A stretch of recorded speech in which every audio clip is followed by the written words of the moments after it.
because the main thing is progression.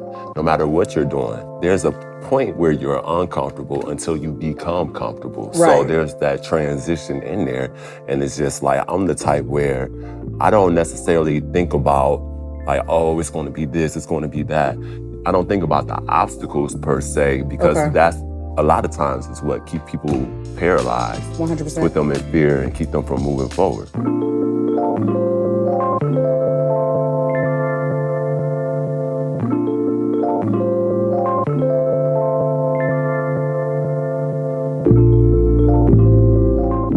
What's up, y'all? Welcome to Fellowship. It's your girl, Rece. And we come here, you come hungry, you leave full. That's the whole point of the show.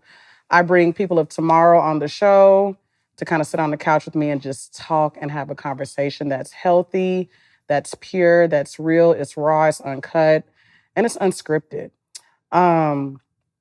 Today's an important episode. All my episodes are honestly important, but this one is really, really important.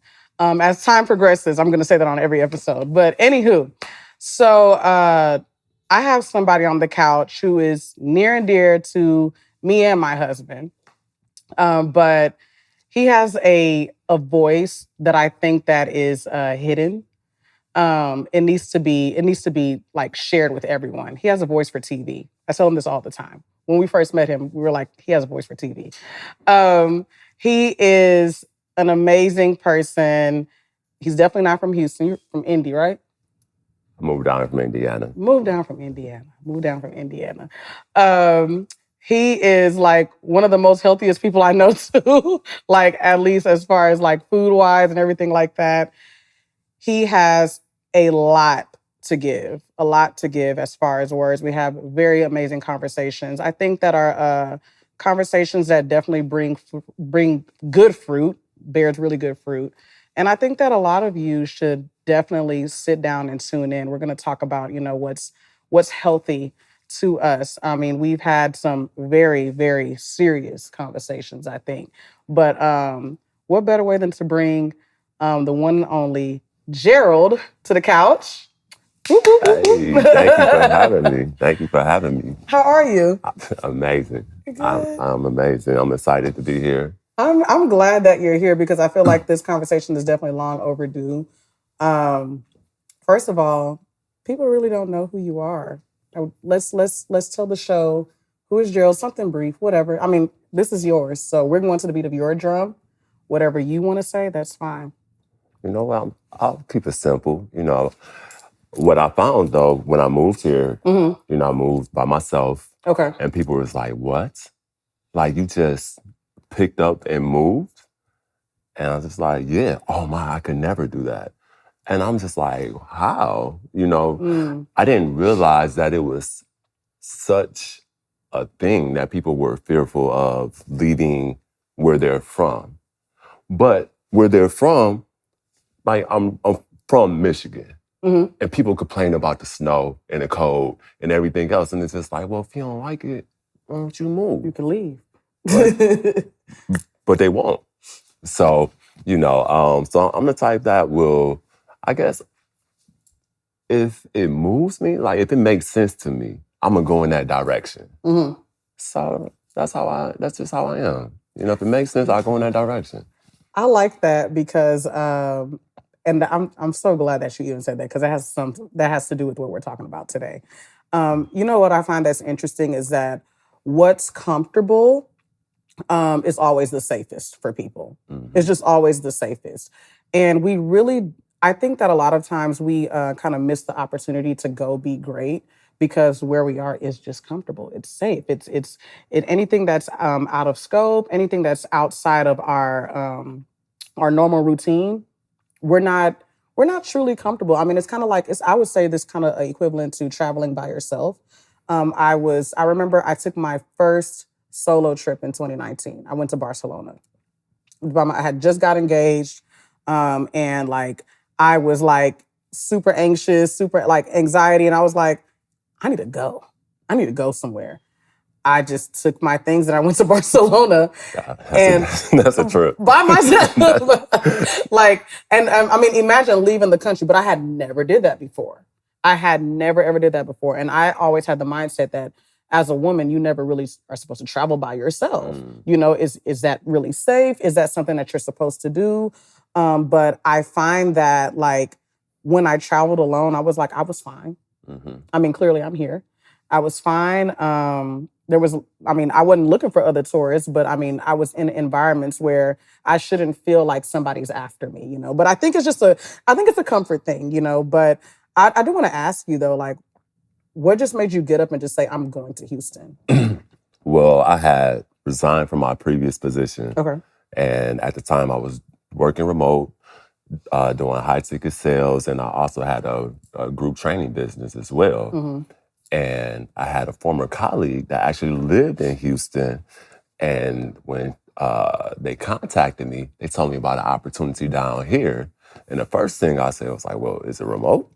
You know, because I'm like, a job? Like, what you mean? In the office? What? I'm like, no. Like, this is how Y'all saw what COVID did? Like, this is how come I resigned from my previous job, because now they want me back outside. So, you know, she was just like, well, you said you like Houston, and Houston happened to be one of the cities that I considered moving to. So I'm like, all right, well, you know what? It sounds like if it's really that lucrative, there's an exception to every rule. Right. So by it being 100% commission, I'm gonna need to give it 30 days. Oh yeah, you can come stay with me and my fiance. So, you know, I came down at the end of 30 days, went back to Indiana, called the movers. I was like, yeah, I need y'all to take all this because I'm only walking out with my suitcase. Everything else will be here for you all to grab. And that's how I did it. You know, I made sure I had other things in place as well prior to. But once I came and I saw that this was home, could be home for me, I was like, it makes sense. And it was just that simple. Wow. So I'm so glad. It's like you knew what we were talking about today for whatever reason, because we're going to talk about like transitioning and accepting. And I think that's really, really big of you to transition, and then you're going into someone else's space, and they open their door clearly. Because we're going to talk about like open doors. But before we even get into that, like, I just want you to like let people know how like one of your favorite things to eat is moi moi. Like, one of your first, like, this guy is not Nigerian. He's not like, it's wild to me how he loves moi moi. And I'm like, the only thing I think that typically like Black Americans ask for is jollof rice. That's the most typical thing that people ask for. So what about moi moi do you like? Like, it's just, I don't know. It's just good. I mean, because I eat different anyway. Okay. So my tolerance for food and textures is so high that I get things to try that probably most people won't. You know, like if it's considered healthy, I'll try it. And if it's nasty, I'll think about the nutrition. You know, I had what I read about a long time ago. I remember the first thing I read about was like drinking apple cider vinegar. But I was like, you know what? If I can take a shot, surely I could drink some apple cider vinegar. 100%. So it's perspective. But that moi moi, it got like a spice to it. If y'all haven't had moi moi, I'm gonna tell you now. That is hilarious. I'm gonna tell you now, you need to get some. It's hilarious because it's like, it's an acquired taste, the texture. And so it's just like, wow, I have never met someone that is not Nigerian that likes moi moi. Maybe because it's not meat. It's not meat. I like meat. I just choose not to eat it. True, you know, true, that's probably true. going to where we end up talking about later on. But so I won't steal any thunder from that. But it has a good flavor though. You know, I feel like, well, that being the only thing that I had. To be honest, that's the only Nigerian food you've had. It's well seasoned. And it don't take, when I found out it was black eyed peas, I'm like, what? This is black eyed peas? It's grinded black eyed peas. Never have I had black eyed peas taste like that. Wow. So like even regular black eyed peas? What? Do I eat regular black eyed peas? They do not taste like that. Not to me. Really? But that's a different taste. That's a different taste. Like those were good. Oh, I forgot about those Black Eyed Peas. See? Listen, but I had the moi moi first, but it tastes different though. It Okay. tastes different than the traditional Black Eyed Peas that I grew up pouring about 2 cups of sugar on so I could actually eat it. Oh, wow. Because I didn't like Black Eyed Peas. But even as a kid, because I knew that these were supposed to be good for me, I forced myself to eat it. So putting sugar on it was the only way I could. Wait, did you just say sugar? Sugar. Please, okay. Let's unpack this for a second, because I didn't even know sugar and beans are in one sentence. Like, they're parallel to each other? In my household, like I saw my older cousin put sugar on, I was like, okay, that's what we do? That sounds like some hood stuff. But baked beans, I'll put like brown sugar in it. Yeah. For sure. That's the, yeah. Yeah, that goes. But I mean, I don't know.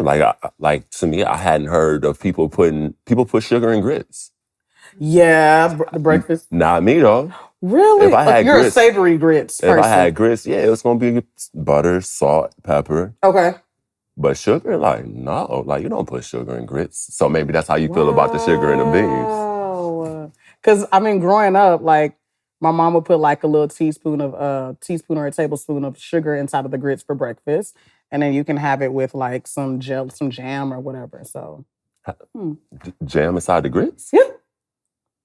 Different. Yeah, I would like, so if I didn't want to put sugar in mine, I would just take maybe a teaspoon of like jelly, and I'll just like let it sit in the grits, and it'll of course change the color of the grits, Right. but it was like a sugar replacement for me or something like that. Okay. But that's interesting, sugar and beans. Yeah, but like that's white sugar. At the time, white sugar, pouring it. Okay. Wow, that is, I don't think I would eat that, but Not no more. Not no more. Not no more. Me either. I was Not no like, more. okay, that just sounds like it'll break me out, like 100%. It's moi moi for me all day now. Okay, I'm glad that you love it, because I literally was like, who just like loves moi moi like that? I mean, I like it, I do, but it's just like, it's just funny, just being, I guess my on the outside looking in, especially another Black American that's like, I like moi moi. It's so rare. I don't know anyone else. Yeah. Except you. Except you. That's funny, but no. So like transitioning and accepting. I think it's interesting because as you were talking about leaving Indiana and coming to Houston after resigning your job, the first thing I thought about was an open door.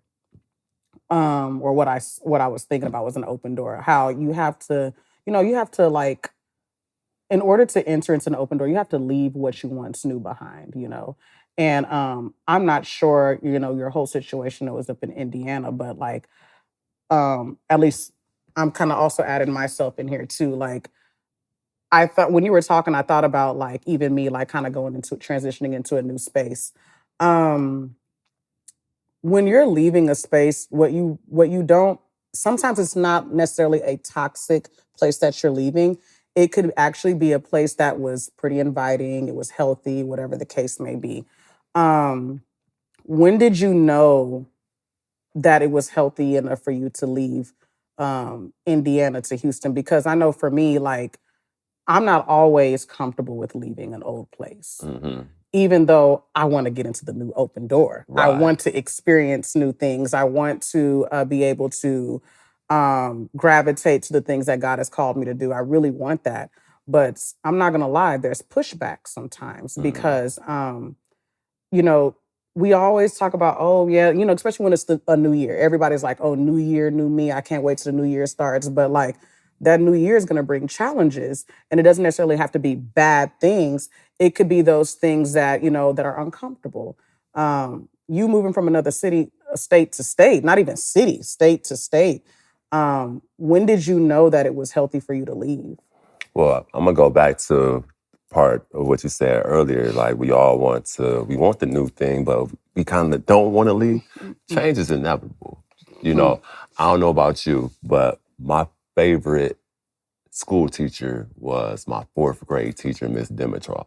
Oh, wow. The fact that you remember her name. Yeah, loved that year. She was so fun. But at the end of it, I had to go on to the 5th. And that was the most inviting, the lovable class, the best teacher that you could possibly, the best environment that you could possibly be in. Mm-hmm. But nevertheless, had to continue to go forward. Mm. So that's how I look at things. It's just like, okay, yes, everything might be copacetic here. Yeah. However, there's somewhere else that I aspire to be. And it may not be a matter of feeling comfortable, because the main thing is progression. No matter what you're doing, there's a point where you're uncomfortable until you become comfortable. So Right. there's that transition in there. And it's just like, I'm the type where I don't necessarily think about like, oh, it's going to be this, it's going to be that. I don't think about the obstacles per se, because Okay. that's a lot of times is what keep people paralyzed, 100%. put them in fear and keep them from moving forward. So it's just like, okay, all right, this is what I have here. I have someone who's inviting me into their home. So the positive is I get to save on that expense. Mm. So while not only do I save on that expense, but there's an immediate opportunity for me right there, so that way I can sustain myself. Mm-hmm. So I'm pretty much looking at it as a catapult to set me up for success, because I don't have the out-of-pocket expenses on top of the fact that I still have bills at home. Wow. So I'm just looking at the positive aspect. So I'm like, all right, 30 days. I can see that will give me enough time to determine if this is a good move or not. I wanna come in real quick. What you're talking about with expenses, that's probably one of the most top reasons why people don't move, and why people don't feel like, and it doesn't have to be moving from a city to city or state to state. It could just be just making that move or that next step because of expenses and finance. I think that we forget I think we forget that we don't know tomorrow. The whole purpose of even just being faithful and just moving and being ambitious and like, the whole purpose of that is to move without even knowing the answer. Like that's what faith is. I feel like we always feel like we have to have all the bells and whistles. We have to have all of our T's crossed and our I's dotted before we can actually take that next step. So for you to I think it's very humbling to hear you say that I still got this and this going on, but I still got to make this move is what I'm hearing. And, when I'm talking to especially some of my younger ones, like loved ones, my younger cousins and things like that, they feel like they have to be up here first before they can make that next move. And it's not as simple like that. Like I tell them all the time, because sometimes you don't know if you're going to have that, and are you just going to keep staying here? So it's like going into how much do you want it that you're willing to go and stay in someone else's space? I think that's another thing too, is how bad do you want it? Did you know when you were coming to Houston what, the doors that were open for you? Did you have any thought like? Not at all. Not at all. All I had was one former colleague. Wow. That's the only person I knew in Houston. That's the only person I knew. As a matter of fact, I wasn't even aware that I found out that I had family here in Texas. But at the time, I didn't even know I had family in Texas. So I came to Texas only knowing one person. But you would have known if you didn't leave. Exactly. I would have known if I would not have left. But kind of to your point too, I'm not saying just pick up and move of course. irresponsibly. Of course. I'm not saying be irresponsible. Like, no, have a plan. Like if you have a job and you're talking about you going on, on an entrepreneurial path, take into consideration, count the costs. Count the costs and, set yourself up accordingly to the best way as possible, because you don't know what's going to happen. But, kind of forgive me for jumping back and forth. But only knew my former colleague, and I was just like, all right, we just gonna see. I'm gonna be present and I'm going to see. Of course I'm optimistic, so I'm hoping for the best. Yeah. But at the same time, I'm allowing myself to be here in this moment so I can absorb everything that there is. You know, I can smell, I can see, I can taste, I can feel everything that's coming within my environment and make an assessment based off of that, as opposed to a preconceived notion or a fantasy of like, oh, it's going to be like this, and having rose-colored glasses. And because I want that fantasy so much, I'm actually delusional because it's a tornado in front of me. So I just allowed myself to be present and accept what was to come and was willing to walk in what came. I love that. That's not always easy. I don't think people understand is that when you walking into a new door, you have to leave the previous room. And you're walking into a new door. But here's the thing though, and I don't know, I'm kind of seeing something like when I'm thinking about walking into a new door, I just see the doors open and there's just a bright light. Yeah. You don't see what's inside of there until you walk in. And even when you walk in, you still don't see everything, you know? So like, to your point, you know, you're seeing this tornado in front of you. You're like, oh my gosh, how am I able to do this? Do I go back? You know, because I think that sometimes just walking right in, that one step, because you only had one colleague, you know, sometimes that one step makes people have regrets. You know, that first week in Houston, I don't know what it was like for you, but I know for me, I've had loved ones that transitioned to the other cities or states. And that first month was hell. It was hell. But the greatest thing is that I haven't heard any of them come back home because you don't figure it out, you know, but I think that, you know, you have to be able to walk into a new space with that same, with the same mentality of being optimistic as you were in the previous room when everything was copacetic, when everything was smooth, when everything was going the way that you wanted it to. I have to ask, do you feel like you have any regrets? Like, was it when you first came here, was it like, okay, maybe I should have stayed at maybe 5 days longer in Indiana? When I would say no regrets. I wish some things happened that didn't occur, but no regrets because it's futile. It's futile. It's nothing that I can change at this point. So it's just like, okay, this is what the situation is. How do I move forward? And in the future, how do I avoid this from happening again? Okay. So take not the L, but the lesson, and turn that experience into the lesson so it doesn't repeat itself. So, okay, so that's good. When you're, say for instance, you're getting into a new space, you're getting into a new environment, like how you were when you came from Indiana to Houston.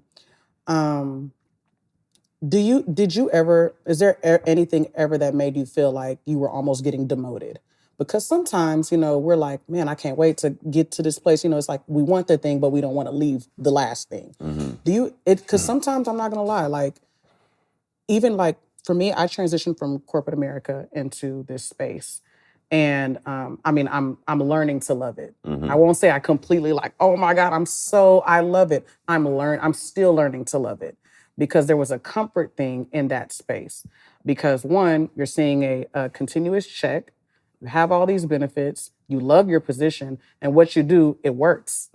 It works. It nothing like, and if something's broken, you can fix it because you are in the role that is able to fix it. But I'm not gonna lie, moving into still a beautiful space like this, it still feels like sometimes like a demotion because you're like, man, it's uncomfortable, it's weird, but I mean, it's working.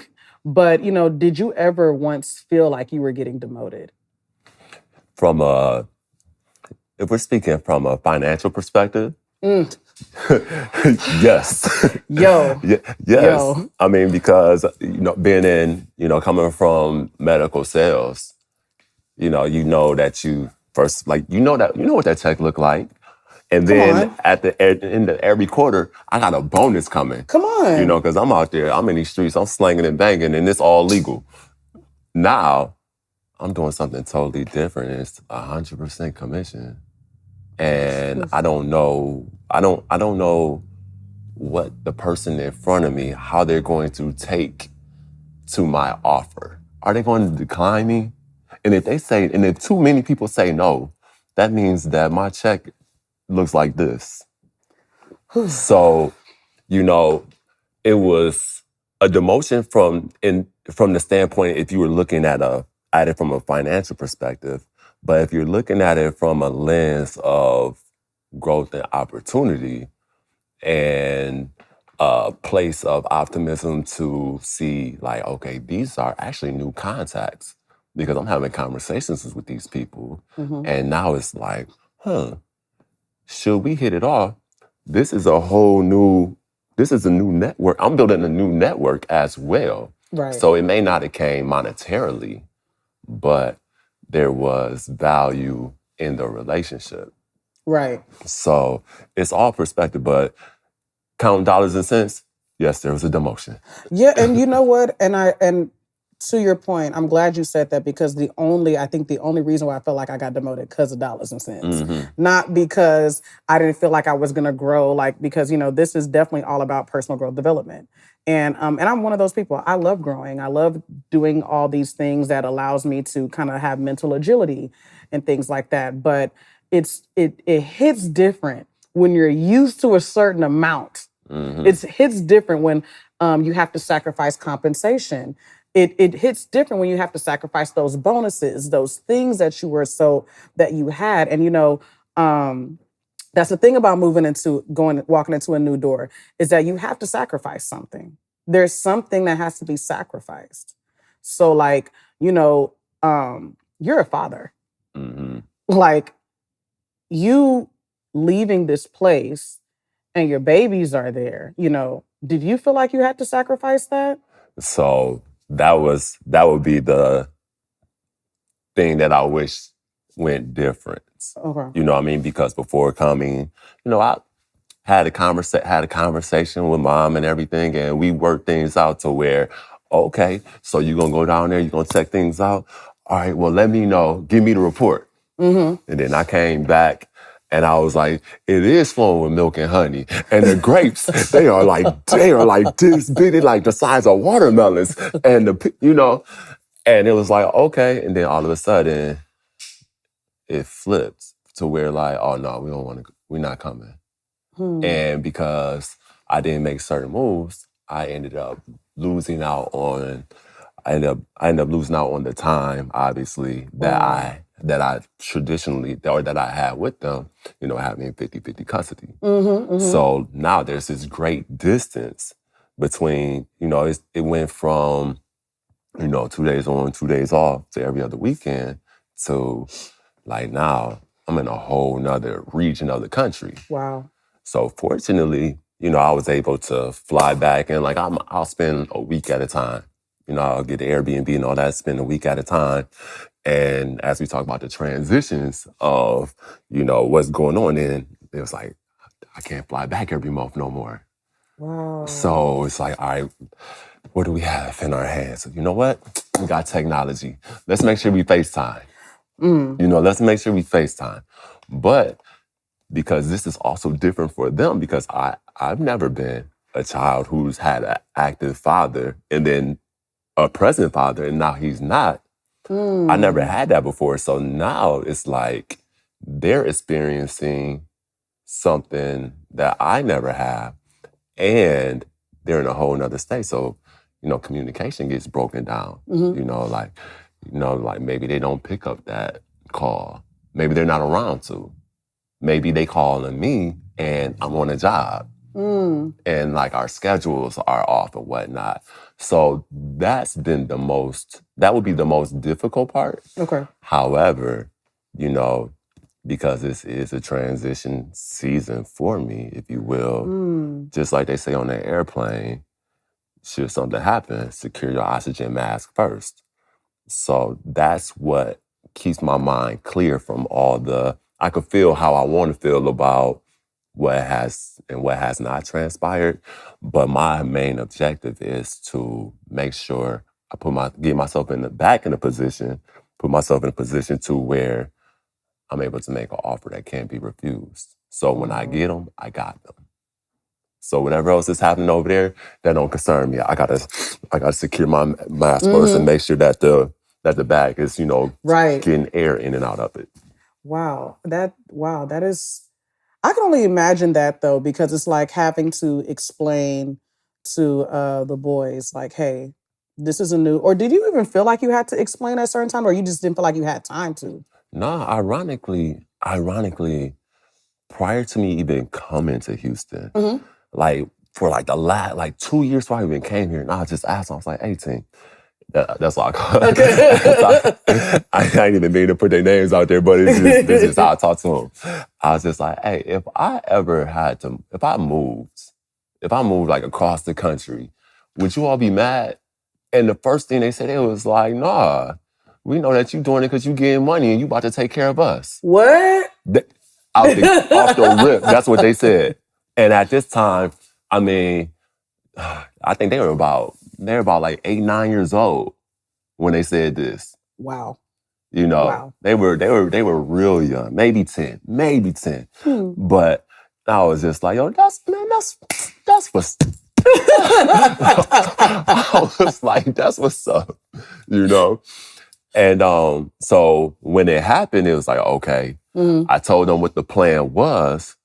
And then when things didn't happen, because our relationship is transparent, I was like, hey, look, I'm not bashing nobody, but this is what happened. And this is where I am right now. But I'm doing all that I can and everything I need to in order to rectify the situation and get you all down here.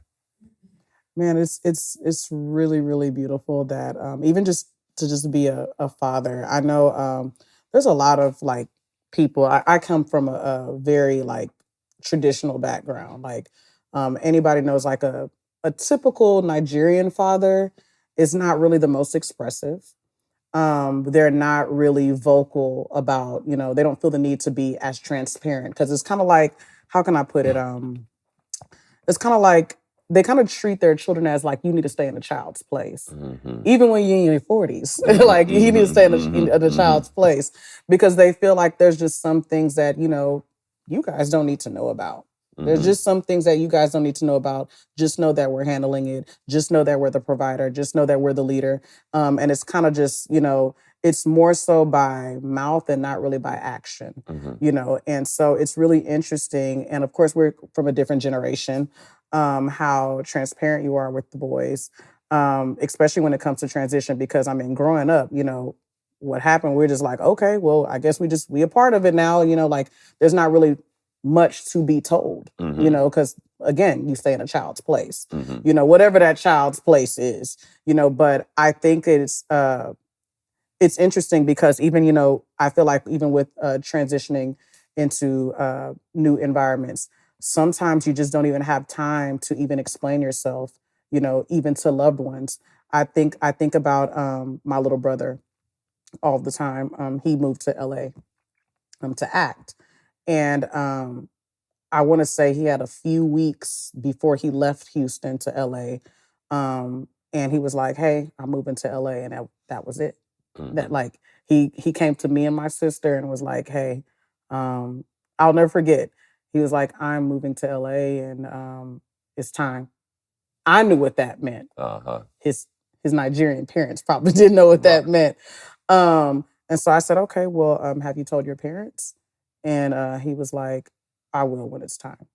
And when I say time, I mean it was like maybe 13 days before it was time to leave, because it was like, and I don't know, and maybe that's for him to kind of respond with, but like there's gonna be some things, that you don't have time to, respond or explain because you're moving into a place that you gotta go quick. You gotta go quick. And it's not to, destroy the relationship that we have, but it's because I have to do this for me, and this is what I'm called to do. And, I'll just have to explain later. Or sometimes the movement will be the explanation. So like you explaining that to 8 and 9-year-olds, I wonder, like, I mean, I'm hearing their response. It sounds like it was cool. So like, do you still find yourself having to like explain, or is it like? Well, with the transparency is everything. Yes. You know what I mean? Like you're a child that, this is grown folks' business Yes. and saying that kids supposed to be in kids' places. Like, yeah, to a certain extent. However, their lives are being affected. Mm, And like that. if they're confused, who knows what their thoughts are? I don't know what their thoughts are. I know that they were accustomed to seeing me so often, and now they're not. So I want to make sure that they're mentally okay. Yeah. So therefore, they're not saying to themselves, oh, it's my fault. I did this. I did that. Yeah. That's how come he left, because I didn't listen. He told me to brush my teeth at nighttime and I A wouldn't lot brush of my kids teeth. feel like that too. You know? You know. So that's why I feel it's important Mhm. to communicate with them. Yes. Ask them like, hey, how you feeling? Like, are you mad at me? Because I'm not there? Because I want them to know it's okay. Yeah. As we're talking about healthy, like these are conversing with your children about matters that they're actually involved with. Wow. Is healthy. Wow. We might not think of it because I'm grown, I can do what I want to do, but that's not true. Those are little people that will too be grown, and if you mismanage them, then they're going to mismanage other people. Agreed. I think that the mercy that I give to the previous generation, like our parents and things like that, especially with people with cultural backgrounds, is that they honestly were not given the space to also be transparent with their own parents. I always tell people I would say they were cohorts to the silent generation. It's easy to sweep things under the rug because at this point, like, okay, what that person may not know won't hurt them. That's kind of the mentality it is. And, so when you're raising kids in this generation and they're vocal about everything, it's like, whoa, whoa, whoa. Like, that's not it. We don't need to discuss that. Yeah, we should. Because I think it affects all 5 of us in this household. It doesn't just affect you. It affects everyone. And I think that I love that you have those conversations with your boys because you realize that, although, yeah, I'm the one that's necessarily transitioning, they're connected to me. And so why I'm merciful with the previous generation is because, like I said, they weren't given that space. Yeah. Yeah. And we all know our parents love us to death. They do, and they did everything that they could with what they had. But it's very refreshing to hear from another Black father at that, to hear that, you give these boys and it's like you're like, look, I know that they're kids. And and I'm sure as a father, you're like, there's some things that, you don't gotta worry about this right now because you're at this age. But at the same time, you're like, no, they're gonna get older one day. They're gonna be grown one day. And I think preparing them and having these conversations, especially, that is super healthy. That's something that I wish I would have had growing up, just being able to just speak out about certain things. I didn't really start exercising that, I think, until like my late 20s. Because I don't know. It just one day I just was like, I think I want to start doing what I want to do. Yeah. I think I want to start vocalizing some stuff and expressing myself because if I don't get it out, I'm just going to always feel like this, and that's why now I have little cousins, both girls and guys. And I give them that space to just express themselves the best way that they could. Because I want them to know that they're heard, they're validated, they're seen, they're honored, and they're respected, and they don't have to feel guilty about, a transition that necessarily doesn't have to do with them. But if they're connected to that person, I get it. But they're transitioning as well. Wow. It's just different. True. It's just different. Different Like my transition was to a whole nother place. Their transition is, whoa, this parent, this guardian, this mentor, this friend is no longer here. Right. So everyone's transitioning, not just the person that's moving. Right. And that's the part that we forget. Like they say, if you point the finger at someone, there's 3 or 4 pointing back at you. Everyone involved is transitioning. So even with that, when everybody transitioning, do you think it's important that even with just kind of assisting everybody with the transition, that you are careful with what they consume. Because I said that, and I hope that makes sense. But like, I know for me, with when I was coming out of corporate America into this space, or any other place that I've transitioned from, I had to tell myself, okay, if there's people that's involved in this, and I know that it will be uncomfortable for them, how do I best, I guess, what does my messaging sound like? What do I allow them to it's okay, like for instance, my parents. I didn't want them to hear all the time, oh, I'm broke. Oh, I'm this. I financially need help. Oh my gosh, this is a situation that's going on. I didn't want them consuming any of that. What I wanted them to see was that I'm ambitious. I'm confident in what I'm doing. This transition is healthy. It's good for me. I'm getting into a space that can not only help me, but help my entire family. And I want them to be able to consume that. So it was very important for me to make sure that in the midst of this transition, that I'm not over here griping and groaning and getting upset because it's uncomfortable for me. And so that, I guess for me, I hope that made sense. Yeah. That was really, really important for me. No, definitely controlling the narrative. Yes.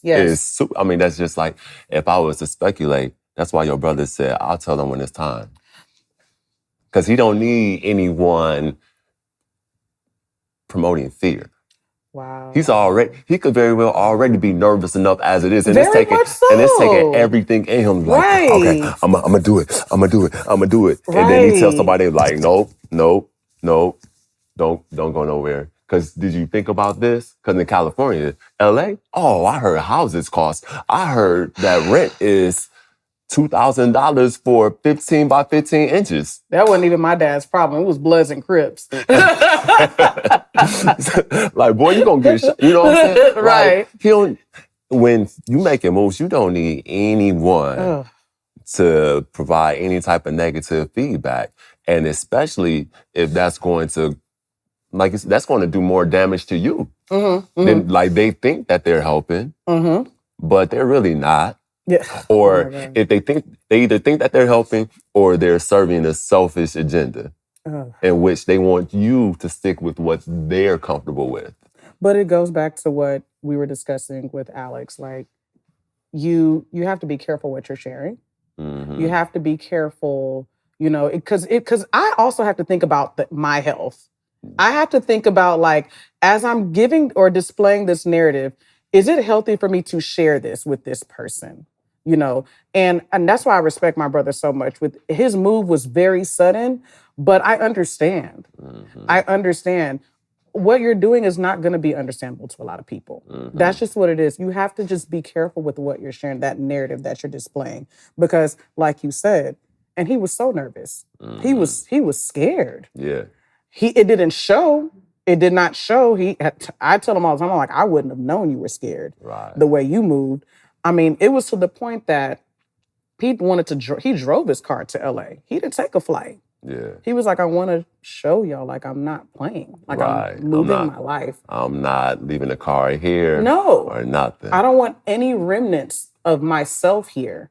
Like, except for the pictures that mom and dad have on the wall. That's it. Yeah. So I agree with you, just that narrative, because I think it also starts with us that's doing the transitions. Like, what are we displaying that will make people feel the need to be consumed with that, So, like, I feel like, so what do you, like, okay, like, you were now moving, because I'm sure it's not just your boys, but maybe were other family members also affected, like maybe like parents or whatever, like? No, because, it was just me and the 18. Okay. You know what I mean? So I had 50-50 custody with them, and I was in Indiana. Me and their mom had moved there. It was just us. And then, marriage dissolved and whatnot. So only people that I knew when I came into Indiana was my household. Okay. So I've transitioned before. From Detroit. Exactly, from Michigan to Indiana. Facts. So, it was just us, but those my homies right there. You know what I'm saying? Those my homies. I mean, I had a significant relationship as well. So that was a transition, in which it was just like, and fortunately, she was supportive. She was supportive in it. And, that made it was probably difficult on her end too, because once again, like I can be so focused on what it is that I'm attempting to do that I just weed everything else out. Right. But I'm also empathetic enough to understand that this is different and that other people could be dealing with it in a certain type of way. So I'm mindful to be like, okay, how are you? Wow. Are you okay? Like, let's talk. I'm like, okay, like, all right, I know you feel like that, but can we put a pause on this one? Because right now it's a lot for me as well. Because I am in the middle of it, just in a different way than you. So, like, once again, like we're all being affected in a different way. But let's table that for later. So it's just like lots of conversations. Yes. Lots of conversations. Uncomfortable conversations always come with transition. I feel like that's definitely like a price that you just pay. And it's not always a bad cost, but I think that it also, I don't know how you feel, but it's a lot of personal growth as well. It definitely shows what type of person that you are when you're choosing to have these conversations with these people and just having people. Because I think, I don't know about you, my goal was not for people to understand when I'm having conversations with them. I think my goal was just for you to listen. I think, of course, it'll be different because you have kids. So you're like, you want them to understand, like, look, dad is out here. I'm doing this for y'all. Yeah, I'm not just out here just doing it for fun, Right. But I think that certain individuals, in my life or, in your life, whomever, the goal was really not for me to have them understand. It was just for them to it's either you support me or you don't. I'm doing this. It's not in vain, And I honestly I don't have the time to explain right now. Yeah. But I do want you to know that I just need your love and your support. Yeah. So we had two different audiences. Oh. We had two different audiences Okay. because with mine, for the most part, it was like, yes, I need them to understand Yes. that, hey, now you told me you understand that I'm going to get money and everything's going to be okay, but I need to make sure, do you really, really know that? Do you really know that? Because it sounds good when I'm face to face with you. But are you going to feel that same way when you haven't seen me in 1 week, 2 weeks, 3 weeks, 4 weeks, 5 weeks? Or, maybe mom getting on your nerves and dad not here to, help you through that situation in the moment that you need me to, So, with them, it was imperative. I'm like, it's imperative that we get on FaceTime. Like, whatever you doing, like, it don't matter. This time of the day, this day of the week, like, we need to talk. Right. Not saying that they make it every time. I'm not saying that they make it every time. But I do emphasize that for those very reasons. Like we were talking about corporate America and transitioning and how nothing was wasted. Nothing. This week, these past 2 weeks on my job, we've had a transition from a manager to them wanting to hire a new one. And in the meantime, it's been a manager by committee of all the different offices that's in Texas. And they've been drilling policies and procedures. Okay. To the point to where I was just like, okay, listen, I'm going to need you all to talk about something else. But it dawned on me, I was just like, policies and procedures are really in place to mitigate error and confusion, maximize efficiency, and to ensure that it's essentially giving you the easiest way possible to get things done. So I say that to say with as I lose my thought. And I said, I don't know where I was going with that now. It'll come back to you. Yeah. But it's just like with them, all the calling me like, we need to talk on this day. That's like, that needs to be our policy and procedure, because who knows what has come up during the week. If we haven't at least spoken earlier in the week, at least on this day, we know that we're talking. Okay. So we can mitigate the grief or the anger that you could be feeling. So I'm like, okay, you know what? At this point, I was a little lenient with like, all right, they don't pick up, they don't call. You know, I'm not gonna, you know, and going ham 18 hours away is ridiculous anyway.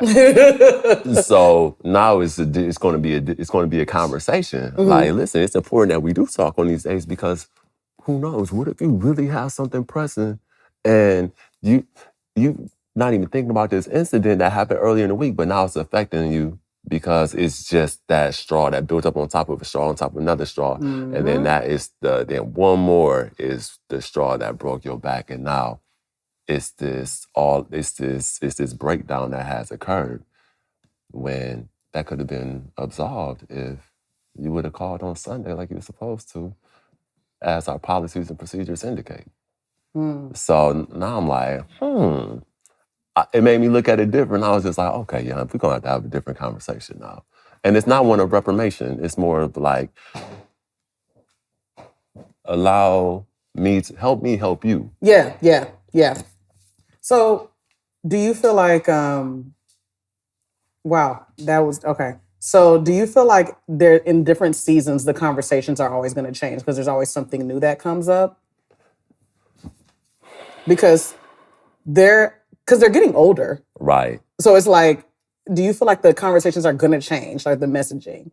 Well, I hope that they change, because we're in proximity to one another. Come on. You know, but time will tell. You know, like I have right now, the conversations are rather repetitive. I must say, they're repetitive. You know, oh, okay, I'm gonna do it. Like, okay, cool. And then they do it for a little bit. And, you know, like people New Year's resolutions. Come on. You know, so they fall off or whatnot. Then they like, oh, it's about to be summer. Let me get. You know, they start calling again or whatnot. So, you know, I'm more hopeful that everything changes because of my mask is now secured, and I've been able to make that offer. Wow. I think that's, I love that you said that you're hoping that it's going to change. Because I mean, I don't think, because what served them at 8 or 9 won't serve them at 17 and 18 years old. So I love that you said that, because again, going back to my background and kind of how we were raised, it was as if, I don't think our parents knew there's a such thing as change, if I'm being honest, or transformation. Because I mean, they felt like, it's kind of like, okay, we always lived at home before we went off to college, you know? And so, you know, they expect us to have the same mentality, that still sheltered mentality or behavior, when we went to college and when we came back. And then after college, like we're into like spaces now, like corporate America, like different mindsets, and you're learning so many different things. And it's like almost as if you're coming back home and you're like, are you disobeying me? Are you going against this? But this is how we do things here. And it's like, no one's disobeying you. We're changing. We're getting older and we're learning and we're in new spaces. Yeah. We're not at home anymore, you know? And I just love that, because it just shows that, you know, that you're accepting of change. Change is going to happen and it's going to come. I mean, it's inevitable, you know, but I come from a background, like we're explaining that to our parents, you know, not necessarily the parents explaining that to the kids. So like, they're still like, it's uncomfortable for them sometimes. Yeah. But what I do love about my parents is that they've been they're opening their mind a bit more, because they're realizing, man, you know, like, one, I got married, my brother moved, my sister moved, you know, so it's like they're like, wow, we are experiencing all types of changes, you know, and we didn't know this was going to happen, because we thought we would keep these babies here forever. You know? Yeah. So I love that you said that, because change is not really, expected, you know, especially coming from where I came from, you know. But I guess like for the boys, um, do you let them know that there's positivity to change? Oh, absolutely. I mean, we talk about that regularly, Oh, just nice. because they're experiencing it Okay. right now. And, let's say tomorrow they're on a plane and they're here. Because I came already, I can be like, all right, look, I done met this person, that person, that person, and I can just plug them right in to Okay. where the transition can be seamless as possible because I made the initial change to remove myself from the previous environment into our future. Okay. So, with it, it's just like I talk to them about seasons. Like I just said, managing the seasons. So if I'm a farmer and this is my season to plant and I don't, how can I expect a crop when it's time to actually, to pull from what has grown? Like you gotta manage every season accordingly. So with them, I'm like, listen, like as you get older, you have to understand that your consequences are gonna be greater. Right now, if you don't listen, you might have in-school suspension. You get a little older and you don't listen, and depending on what it is, instead of in-school suspension, we could be talking about jail time. We could be talking about prison. Wow. So, as you might not think you're changing, but as you get older, your consequences get greater. So I need you to listen to me right now because I want to understand that you can follow rules and regulations in all actuality so I can bless you with privileges. Like I want to be able to say, go ahead, take the car, go here, go there. You can be out because I know you're responsible enough because you've shown me as a kid that when I said do something or, you did it. When it was something maybe you didn't necessarily agree with, you was just like, okay, you know what? I'm sure you've been 12 before. So maybe you got the cheat code. So I'm gonna go ahead and do it right now. Right. But it's all about to me, it's all about managing the season you're in. So, when you get to whatever due season it is for you, you're prepared for it. Man, so this is so good. This is really, really good that you had these conversations with your boys because I'm imagining from your perspective versus their perspective. Like, is that difficult having these conversations with them? Because you make it sound so easy. You're just like breezing through it. Like, no, that's just really how I talk to them.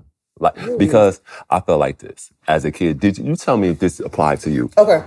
Especially with your parents. So I'm curious if this applied to you. Did you ever think to yourself, like, I know the answer. I know exactly what needs to be done in this situation, but nobody's gonna listen to Rece because I'm 8 years old. Well, yeah. And I remember having those thoughts as a kid. And I was just like, they're not gonna listen to me, because I'm just a kid. And it's adults that put these parameters. They put a lid on children's potential. And I'm just like, I always felt that if you taught a child, like you hear about these prodigies and whatnot, these 7-year-olds that can do trigonometry, because you exposed them to it. They're not limited to counting. They're not limited to addition or simple arithmetic. If you were like they say, I don't know what age it is, if you, like children, 5 and under, can pick up multiple languages like that. It's crazy. So why not? Why do we put lids? So that was something that I said I would not do as a parent. It's fear. Think about that though. Like, especially where I came from, like I said, like, I don't think it's that my parents did not want us to do this or do that or just go be great. I think it was to their own measure because their own measure to them, it's like, well, that worked for us. and we didn't have to lose anything by it, and no one died from it. So we think that we can go ahead and plant that seed into them as well. Which sometimes I'm like, man, how can one think like that? Because I mean, I would expect that any environment that you get in, you're gonna only gravitate to where you are. You know, you're only gonna connect to where you are. So I feel like fear is the only thing that kind of allowed my parents to feel like they should put a lid on three of us. They were, it's the fear of like just your kid going out, and you're a parent, you know, your kid going out and doing something and not necessarily getting hurt or like anything like super ridiculous, but them making a mistake, you know, and I can see that. That's why sometimes I have these conversations with my mom all the time, you know, and I'm like, you know, Mom, like, did you ever, I remember, okay, I asked my parents one day and I said, as we were growing up and you guys were telling us, okay, this is what we're going to be when we grow up and all these other things, when was the time that you realized that you were actually wrong about that? My parents have never been asked these questions before. Right, no. Like, No. never No. been asked these questions. And I mean, imagine telling this to some like traditional Nigerian parents. Right now, like, I can't wait to hear what you're about to say. And I was like, when is the time where you just realized I was wrong about these kids? And my mom was like, that's a very challenging question, Clarice. Like, and my dad was like, I don't think I was wrong. And I was like, are you sure? I don't think I was wrong. Right. And then I was like, well, I mean, like, no, but seriously, like all the things, you know, that you guys thought we were going to do. When did you know that you were wrong? And my mom was like, honestly, I never thought about it like that. They never even thought. Yeah. Because here's the thing. It's not them like, even to accept that, dang, I was wrong. Okay, I was wrong. You know, it was very difficult for them. But it's just like, my mom was just like really sitting there like, man, you really don't know your kid's destiny. Yeah. You really, like my mom, like, and we still have this conversation to this day. And she's like, you really don't know what your kids are going to do. You just pray that they turn out great and that they're decent people. But I don't think coming from Nigeria to America that I was expecting my child to do the opposite of what I would have loved for them to do. Because I feel like, you know, we always listened to our parents growing up. Yeah. We always, you know, and she's like, hey, you guys, three of you were typically good kids. I didn't have to worry about, oh, I got to go pull this one out of jail or I got to go do this or pick y'all up from, no, y'all were pretty good kids. So when you guys did the opposite of what we thought you were going to do, it was very, very confusing. So my mom still kind of wrestles with that answer because she's like, I didn't know. So I don't know, like what you said, like I'm still having these conversations with my parents. They're still like, my dad, we working on him. we working on him. But my mom is like literally unpacking it and sitting down because she's like, that's a very loaded question. Yeah. It's very loaded for her. Yeah. I mean, because it's not that they are saying anything with ill intent. It's all out of love. Yes. It's all out of love. So, I mean, to them, they're trying to give you the cheat code. Yes. And you grew up, like you said, being obedient and everything else. So they just think you're going to continue to follow the steps that they give. So, like, it's almost like did they express any type of anger toward your different choices that you and your siblings made? Absolutely. So it felt like you were openly defying them. Letting them down. It felt like, no, you just outright disrespecting them. Oh, yeah. There we go. Because I told you to do the dishes. And I told you I was going to be home. So that's what, in their minds, that's what it feels like, but it's magnified. Because we're not talking about dishes. We're talking about your career. We're talking about your livelihood. We're talking about you being able to support yourself. Right. And here I am. I done raised you. I done loved you. I done put you in good schools. I done made sure your grades was right to set you up for this. And now you just not going to do it? They don't know any other way.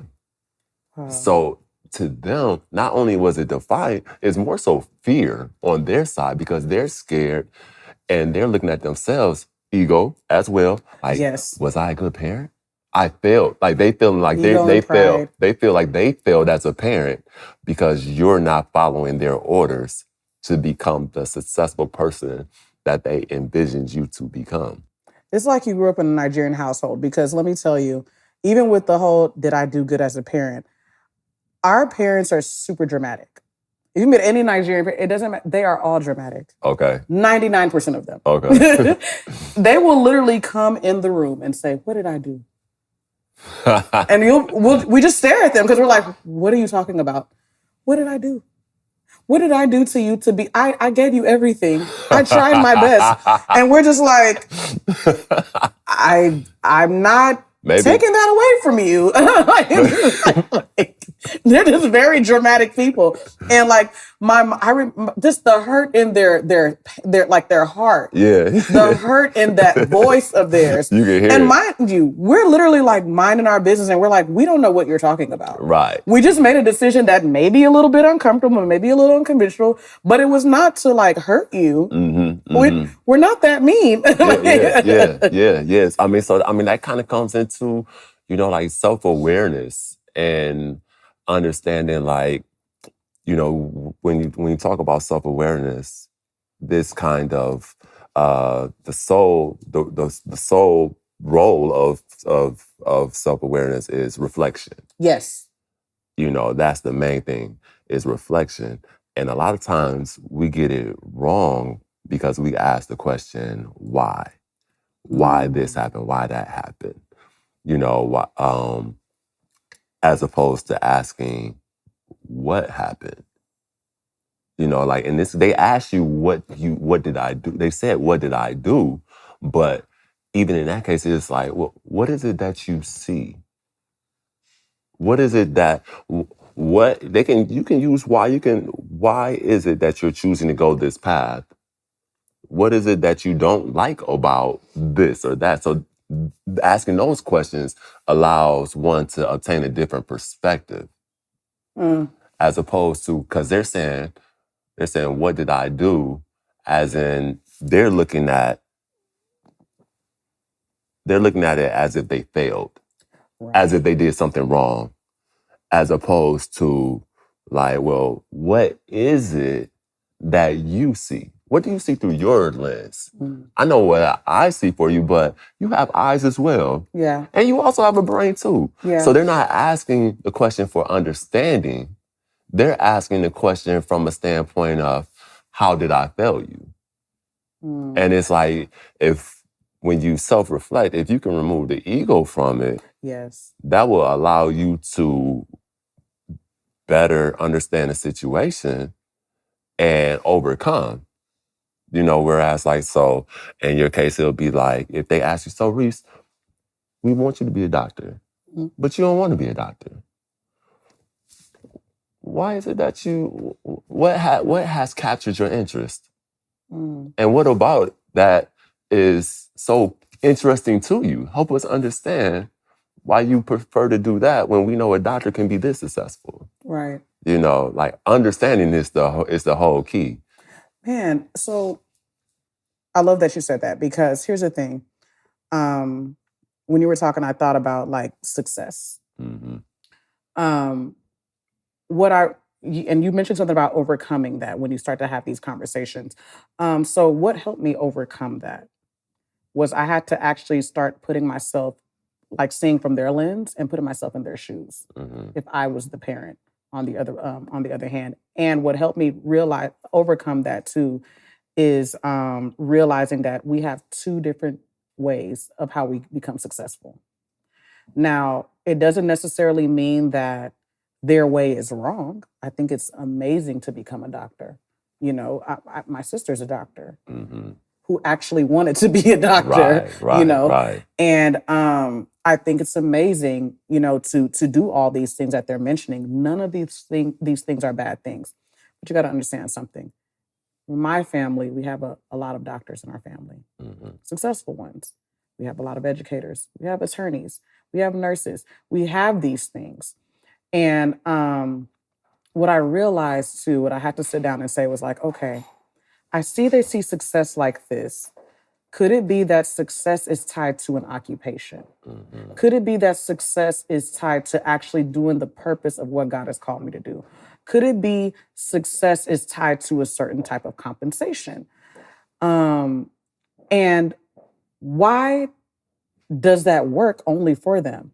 Maybe because if you're coming here as an immigrant and you come to the land of milk and honey coming from Nigeria Mm-hmm. to America, or even in Europe, you come into a different continent and you actually become successful and you do all the things that you never thought you would want to, you never thought you'd do. You're doing things that your parents could never dream of you doing. Mm-hmm. I understand. Yeah, because they like, that's the formula. That's the formula. That's the formula. So stick to the formula. Please stick to the formula. Stick to the formula. It's working for our family. Mm-hmm. Everybody's a doctor, like you just named it all. So yeah, I can understand completely why it's like, what did I do? What did I do? I get it. The what did I do? Sorry for that. That I mean. No, I hear the accent. What you say? I hear the accent. Like literally, like when I hear the what did I do? I'm like, you didn't do anything. You absolutely didn't do anything. Can you just be a parent right now? Can you just be a mom and just not be weird? And then, but like I said, having these conversations with myself and realizing, okay, we just see success two different ways. You're helping them so much. And you're freeing them. I didn't know that. Yeah. But see, when your ego's involved, you don't believe that. You don't see it as freeing somebody. Because I'm not gonna lie, I had an ego. I had a big ego with that. Pride, I'm just not gonna tell them nothing. Well, both. It was on both ends then. Like they couldn't see that you were helping them. You know what I mean? Because in their minds, this is how you do it, and you're openly defying me when I'm trying to set you up for success. That's what I've done your whole life. You listened your whole life, and now you get to this age of adulthood, and you think you got it figured out. Who gave you a brain? Wow. Like really? Like I've been telling you what to do. Keep up the program. It's working. But you know what's funny? And I remind my mom of this sometimes. My mom came to this country. She was a journalism major. She has a bachelor's in journalism. Never used it. Because to her, she's an immigrant. She has an accent. She's a Black woman in the 80s. Who was going to put her on TV? That was what she convinced herself. Mm-hmm. And so when we talk about her time when she was young in the 80s, I'm like, wow, Mom, like, I didn't know that you went to school for that. First of all, I've never heard of a Nigerian going to school for communications and journalism. That's if it's not engineering, law, medical, it ain't it. Happen. Right. It ain't it. Yeah. So, and I always sit down and I think, and I'm like, Mom, like, sometimes I don't even tell her. I'll just sit down and think when I'm like thinking about fellowship. I'm like, what if my mom pursued that? Who would she have become today? And I have her, and I ask her these questions sometimes. I'm like, Mom, what would you have done if you actually pursued journalism? Because anybody that meets my mom, they know she's animated. Like, she's actually a good time. Yeah. And she would have been great for it. But, that fear of letting down people back at home. Mm-hmm. Because here's the thing, we grew up two different ways. They came here to take care of family back at home. Mm-hmm. We were just born and raised here. Right. They came here, yes, to make something of themselves, but to take care of people ultimately at home. Mm-hmm. They have to feed them. So they never really had to, enjoy the moments of being new in America. And enjoy the moment of being an adult here. My mom came here as a teenager. My dad came here early 20s. It was like shy of his 24th birthday. Mm-hmm. And they never really came here with the idea of, man, I just want to be a kid in America. They couldn't do that because they had responsibilities. Mm-hmm. So I had to swallow my pride, sit down and kind of take myself from a 10 to a 2 and realize that, I understand where they're coming from. Oh, because it upset you. Yes, because it upset me. It upset me. And I realized that we had two different responsibilities. Yeah. I didn't have the responsibilities that they had. I'm not worried about who I have to feed. Right. They are. They have to go home and they have to send money. Actually, both my parents had two different situations. My dad is working hard to take care of family at home versus my mom's parents sponsored her to be in America. Oh, wow. My dad came here by himself. with his own money, Right. with his own everything. Okay. So So he had to Yeah. stack it up you know what I'm saying? so we can get But you know what's funny? My brother, the way that he left Houston is the way that my dad left Nigeria. And my dad doesn't think about it like that sometimes. Sometimes I'm like, well, Dad, remember that story you told me about how you left Nigeria? You didn't even tell your parents you bought a visa. You didn't even tell your parents you quit your job. You just packed and you told them maybe 2 weeks before that you're leaving. Same thing. And he was like, well, it was safer at that time. Was it really safer? Like, it's just Right. It is like, if you want to keep your son around, I understand. You're a dad. But Yeah, like you went to a whole nother continent. you went to a He continent. going a couple states over. Just a couple It's states. just 1 hour time frame difference. You like 8, Come on. 9 hour time frame Come difference. on. A 14-hour flight? Yeah. Direct? Come on. Come on, man. Like, no. Across all type of water. Come on. And so when I remind him of stuff like that, he's like, well, I guess my son is, okay. Well, and it's just not, it's like, they are really, like you said, I'm freeing them. Like, I'm Yeah. reminding them of the things that they told us growing up. But I mean, it took a lot for me because it used to upset me. Like, it really, really used to upset me. And I realized that it was hindering me from doing what I was actually supposed to be doing. Because I was like, you can be mad all you want, Rece. You can be all upset. You can be moan and groan all you want to. But like, what are you going to do about it? Mm-hmm. What are you going to do about it? Transition is not easy for nobody. And it doesn't mean that you have to make, but yeah, transition is not easy for anybody. But I mean, why make it harder on yourself if you're not having a conversation? Exactly. Sometimes a healthy conversation is all you need. That's it. Like, tough conversations are healthy. And they're tough. Thank you. They're very healthy. They're tough. I mean, of course, emotions will rise. I mean, sometimes tempers may flare. It just truly depends. But I mean, if you really, really care about somebody, and especially if you care about yourself, you would have that healthy conversation, no matter how it's going to affect other people. I'm still making hard decisions now that make my parents cringe sometimes. Mm-hmm. But they also, what I realize though, the difference is now is that they don't feel the need to bother me about it. No matter how uncomfortable they are, they're like, okay.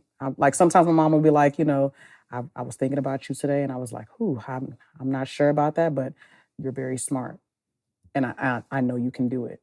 That's a credit to the decision, the narrative that you shared. Wow. That's a credit to that. Like, to not groan, moan, talk about finances or whatnot, and she heard what you wanted her to hear, and now she's seeing the fruit of what you've been talking about. You gave her so much confidence in you. So much confidence to where she's looking back like, you know what? What did I do? I raised a smart daughter. Like now she's feeling a sense of pride. Yeah. And she's proud of you. Not that she wasn't then, but even more proud because you're finding success in a totally different vein than they expected you to. Oh yeah. I think it's a reminder for me because even what you're saying, it was hard for me to accept. I'm like, is this genuine? Mm-hmm. Is this actually support? And I realized, I'm like, no, it is.